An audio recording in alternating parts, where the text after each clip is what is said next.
بسم اللہ الرحمن الرحیم الحمد للہ رب العالمین والصلاة والسلام علی رسولہ امام المتقین وخاتم النبیین وقائد الغر المحجلین وعلی آلہ واصحابہ اجمعین اما بعد قال اللہ تعالی اليوم اکملت لکم دینکم واتممت علیکم نعمتی ورضیت لکم الاسلام دینا۔ صدق اللہ العظیم۔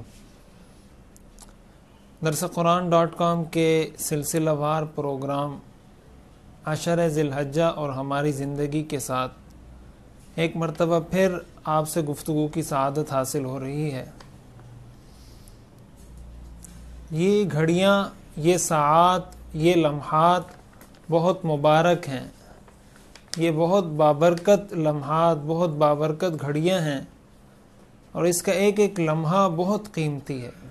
اللہ تعالیٰ سے دعا ہے کہ اللہ تعالیٰ ہمیں اس کی قدر کرنے کی توفیق عطا فرمائے۔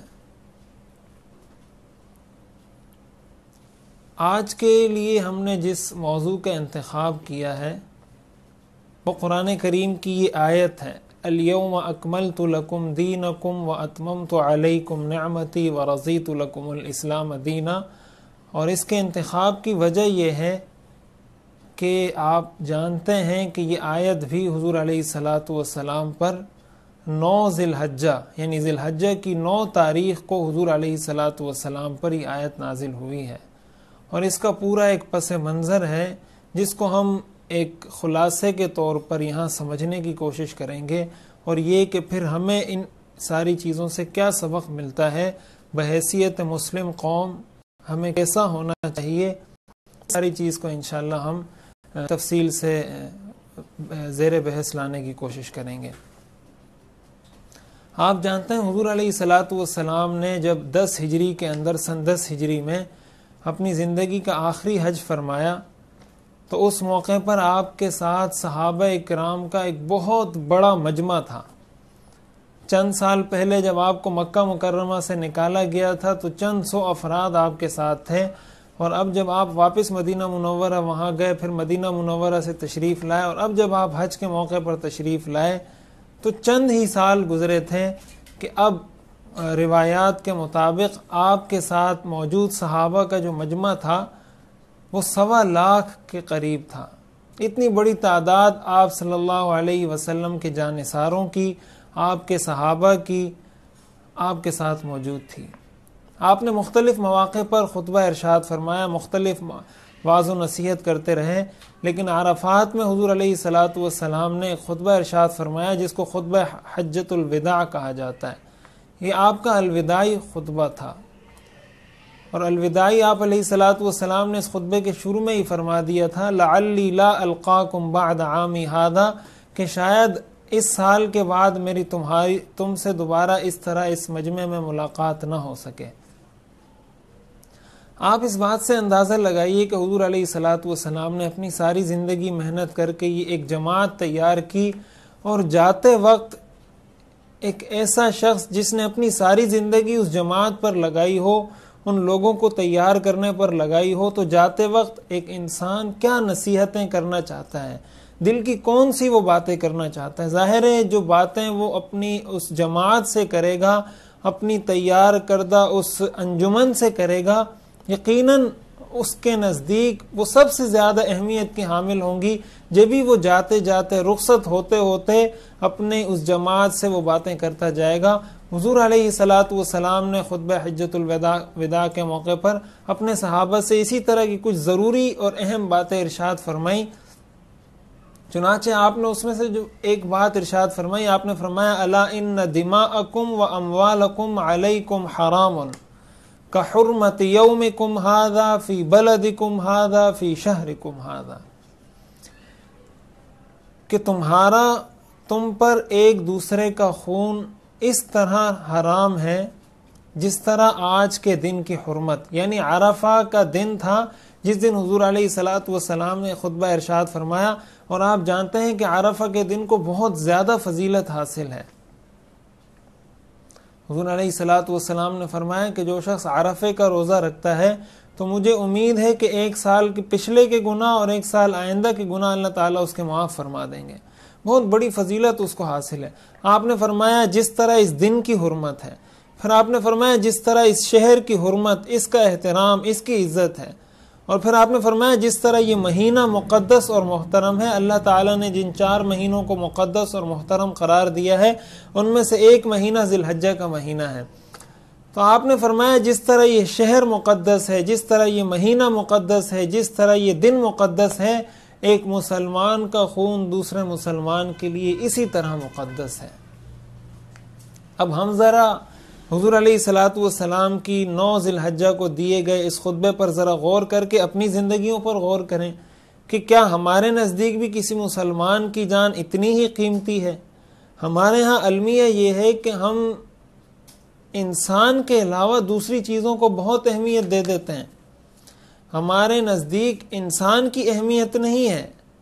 وہ چیزیں جو انسان کے لیے بنائی گئی ہیں ان کی تو ہم بہت ہماری نظر میں اہمیت ہے، ان کا ہم بہت احترام کرتے ہیں، لیکن وہ جو اصل مقصود ہے جس کے لیے وہ ساری چیزیں بنائی گئی، انسان کی ذات کی ہم قدر نہیں کرتے.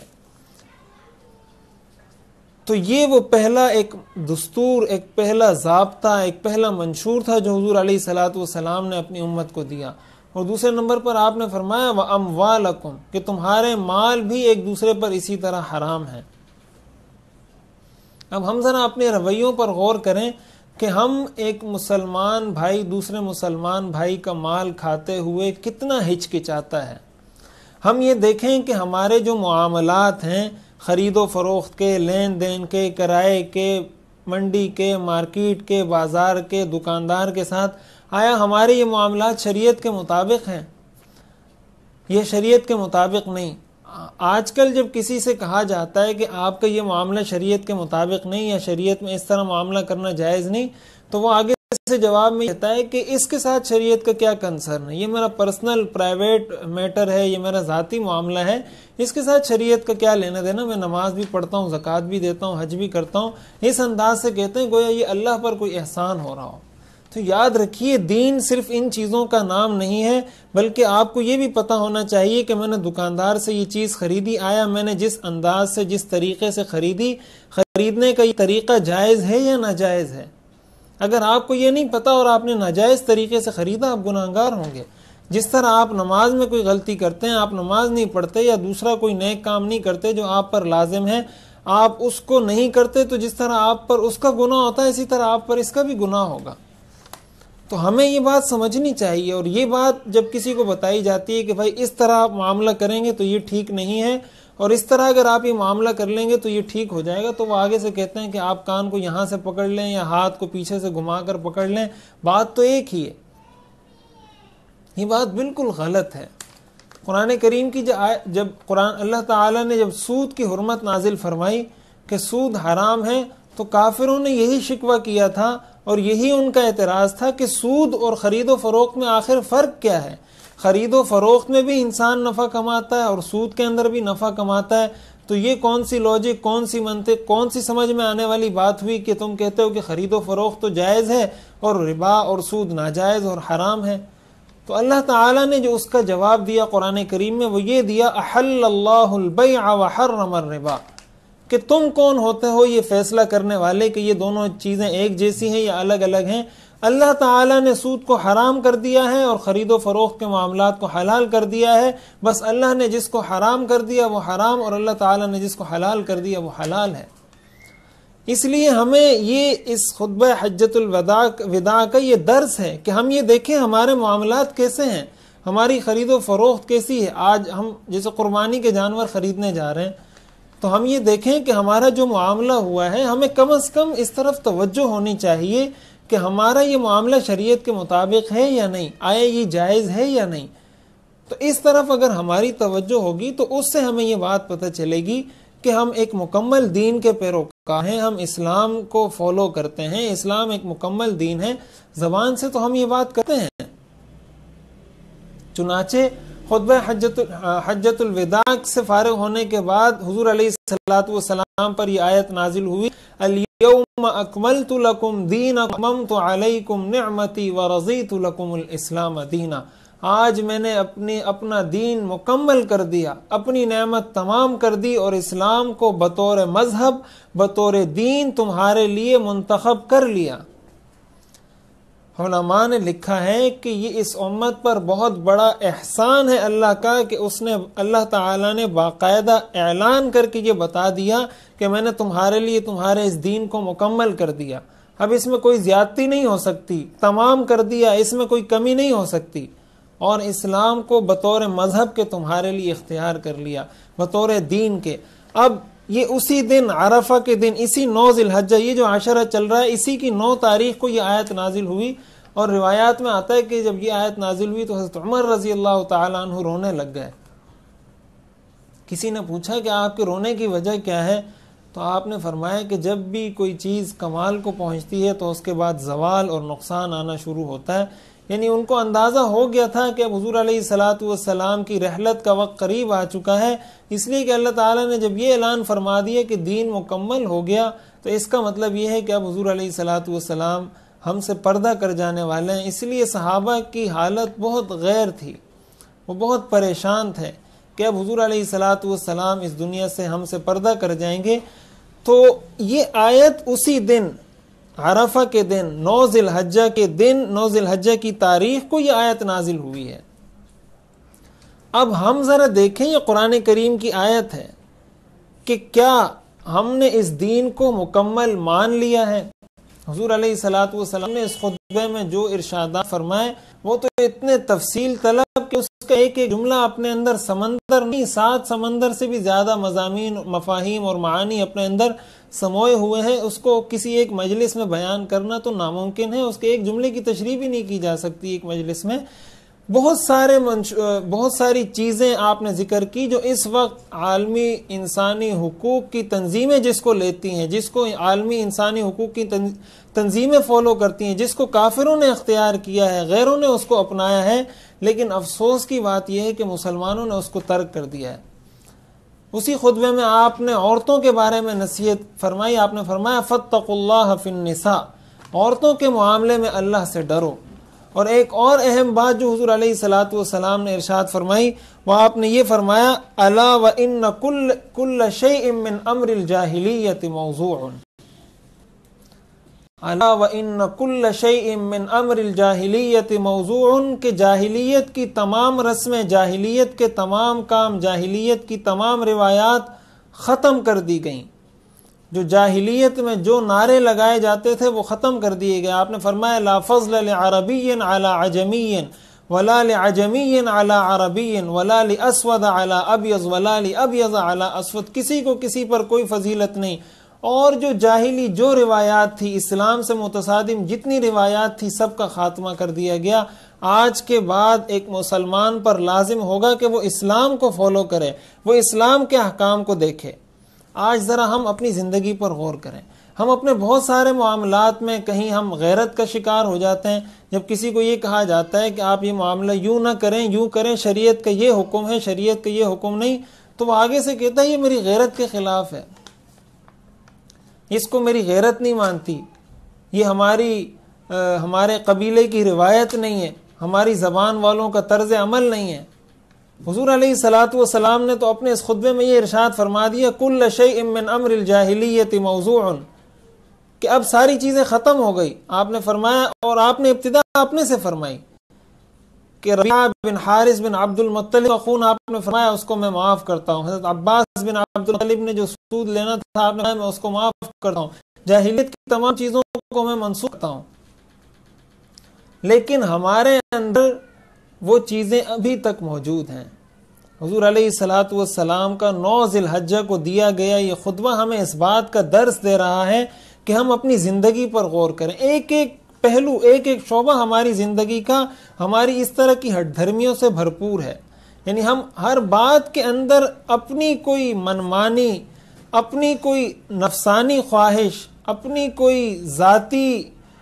ذاتی جذبہ اس میں شامل کر کے اسلام کو ہم پس پش ڈال دیتے ہیں، اور ہم اپنے قبیلے کو آگے کر لیتے ہیں، اپنی زبان کو آگے کر لیتے ہیں، اور ہم سمجھتے ہیں کہ شاید اسلام کا ہمارے اس کام سے کوئی تعلق نہیں۔ چنانچہ عورتوں کے معاملات کے اندر آپ دیکھیں تو ہمارے معاشرے میں بہت زیادتی ہوتی ہے عورتوں کے ساتھ، بیوی کے ساتھ، بیٹیوں کے ساتھ، بہنوں کے ساتھ. ان کو میراث سے محروم رکھا جاتا ہے، ان کو ان کے حقوق نہیں دیے جاتے، بیٹی اور بیٹے میں فرق کیا جاتا ہے، بیوی کے حقوق ادا نہیں کیے جاتے. یہ ساری چیزیں وہ ہیں جس سے حضور علیہ الصلوۃ والسلام نے منع فرمایا. تو ہمیں اس پر بھی غور کرنا چاہیے کہ کیا ہم بطور مسلم، بطور مسلمان ہمیں یہ چیز زیب دیتی ہے. اور پھر اس سے ہٹ کر حضور علیہ الصلوۃ والسلام نے فرمایا انی ترکتکم علی المحجۃ البیضاء لیلها کنہارها لا یزیغ بعدها الا ہالک. آپ نے فرمایا میں نے تمہیں بالکل واضح ایک روشن کھلا دین دے جا رہا ہوں، اس کی رات بھی اتنی روشن ہے جتنا اس کا دن، یعنی اس کے تمام مسائل چیزیں بالکل واضح کر کے جا رہا ہوں. لیکن اس کے بعد بھی اگر کوئی گمراہ ہوتا ہے وہ در حقیقت وہی ہلاک ہونے والا ہے، وہی خسارہ پانے والا ہے کہ جو اس کے باوجود بھی ہلاک ہو جائے، اس کے باوجود بھی گمراہ ہو جائے کہ میں نے تم میں کتاب اللہ کو بھی چھوڑا، سنت کو بھی چھوڑا، اس کے باوجود بھی کوئی گمراہ ہوتا ہے تو وہ بہت بڑا گمراہ ہے. یہ سارا خطبہ بہت تفصیلی خطبہ ہے. جب آپ نے ارشاد فرمایا اس کے بعد ہی آیت نازل ہوئی الیوم اکملت لکم دینکم اتممت علیکم نعمتی ورضیت لکم الاسلام دینا، کہ دین مکمل ہو چکا، دین مکمل ہو چکا اور نعمتیں تمام ہو چکی اور اسلام کو بطور مذہب کے تمہارے لیے میں نے پسند کر لیا. اب یہ ایک بہت بڑا درس، بہت بڑا یہاں سوچنے کی بات ہے کہ ہم اپنی زندگی کے مثلاً آپ اپنی گھریلو زندگی کو لیں. آپ اپنے گھر میں اپنے بچوں کے ساتھ کیسے رہتے ہیں؟ کیا آپ اسی طرح رہتے ہیں جیسے شریعت نے حکم دیا، یا آپ اس طرح نہیں رہتے؟ کیا آپ اسلامی احکامات کو مانتے ہیں، اس کی اتباع کرتے ہیں، یا کافروں کے بنائے ہوئے اصول اور ان کے بنائے ہوئے طریقے اور ان کے اپنائے ہوئے طریقوں کے پیچھے چلتے ہیں؟ آپ ذرا یہ دیکھیں کہ آپ کے باہر لوگوں کے ساتھ جو معاملات ہیں وہ اسلام کے مطابق ہیں؟ آپ دوسرے سے جب ملتے ہیں اپنے کسی غرض کے لیے سلام کرتے ہیں یا اللہ کی رضا کے لیے سلام کرتے ہیں؟ کسی سے آپ کی دوستی اللہ کی رضا کے لیے ہے یا اپنے نفس کو خوش کرنے کے لیے ہے؟ آپ کا باہر لوگوں کے ساتھ رویہ کیسا ہے؟ آپ کا لین دین کیسا ہے؟ زندگی کا ہر لمحہ، یعنی ہم زندگی کے جس شعبے میں بھی ہوں، جس پہلو، جس لمحے بھی ہوں، جہاں بھی ہوں، جیسے بھی ہوں، یہ چیز ہمیں نہیں بھولنی چاہیے کہ میں ایک مسلمان ہوں. آپ چاہے ڈاکٹر ہیں، آپ انجینئر ہیں، آپ سائنسدان ہیں، آپ عالم ہیں، آپ مفتی ہیں، آپ طالب علم ہیں، آپ جو کچھ کرتے ہیں، آپ مزدور ہیں، جو جس شعبے زندگی سے آپ کا تعلق ہے اس شعبے زندگی سے آپ تعلق رکھیں، لیکن یہ ایک بات اپنے ذہن میں بٹھا لیں کہ میں مسلمان ہوں. جب یہ ایک نقطہ، یہ ایک پوائنٹ، یہ ایک چیز ذہن نشین ہو جائے گی، یہ بات ہمارے ذہنوں میں بیٹھ جائے گی کہ میں مسلمان ہوں، تو پھر میں اپنے جس شعبے میں بھی ہوں میں اس میں کبھی ایسا کوئی کام نہیں کروں گا جو شریعت کے خلاف ہوگا، اور ہر وقت میرے ذہن میں یہ بات مستحضر اور حاضر رہے گی کہ مجھے شریعت نے اپنے اس شعبے میں اس کام سے منع کیا ہے. اور اگر مجھے یہ استحضار نہیں رہے، مجھے یہ توجہ نہیں رہے کہ میں ایک مسلمان ہونے کی حیثیت سے یہاں بیٹھا ہوں، میں جو بھی ہوں اس سب پہلے میں مسلمان ہوں، اس کے بعد میں ڈاکٹر ہوں، پہلے میں مسلمان ہوں، اس کے بعد میں انجینئر ہوں، پہلے میں مسلمان ہوں، اس کے بعد میں اسٹوڈنٹ ہوں، پہلے میں مسلمان ہوں، اس کے بعد میں کسی بھی زندگی کے شعبے سے تعلق رکھتا ہوں. یہ چیز ہے جو عشرہ ذی الحجہ میں حضور علیہ الصلوۃ والسلام کا یہ خطبہ اور اس کے بعد قرآن کریم کی یہ آیت الیوم اکملت لکم دینکم واتممت علیکم نعمتی ورضیت لکم الاسلام دینا، یہ آیت ہمیں اس چیز کا درس دے رہی ہے کہ ہم کہیں پر اس چیز کو فراموش نہ کریں.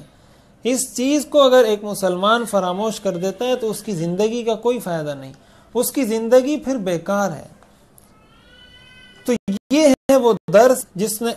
کو ہم نے سمجھنا ہے، جس کو ہم نے حاصل کرنا ہے، جس پر ہم نے نہ صرف یہ کہ عمل کرنا ہے بلکہ اس کو ہم نے اپنی زندگی کا منشور بنانا ہے، اس کو ہم نے اپنی زندگی کا دستور بنانا ہے کہ ہمارا ہر کام، ہر وقت، ہر لمحہ وہ شریعت کے مطابق ہو. اور ہم یہ سمجھیں ہم اپنے معاملات کے اندر کسی چیز میں آپ کو اگر رہنمائی درکار ہے تو بسا اوقات ہمارے لوگ یہ سننے کو ملتا ہے لوگوں سے کہ اسلام کہ اسلام کا جو مذہب ہے، اسلام میں اس حوالے سے کوئی رہنمائی ہمیں نہیں ملے گی، اس لیے کہ اسلام تو بہت پرانا مذہب ہے العیاذ باللہ۔ جب قرآن کریم کی اس آیت نے کہہ دی ہے کہ یہ ایک مکمل دین ہے، اس کا مطلب یہ ہے کہ قیامت تک آنے والے تمام انسانوں کے تمام امور کی رہنمائی اس کے اندر موجود ہے۔ آپ کو زندگی کا جو بھی کوئی نیا مسئلہ درپیش آتا ہے، آپ قرآن کی طرف رجوع کریں، علماء کی طرف رجوع کریں، دین کی طرف رجوع کریں۔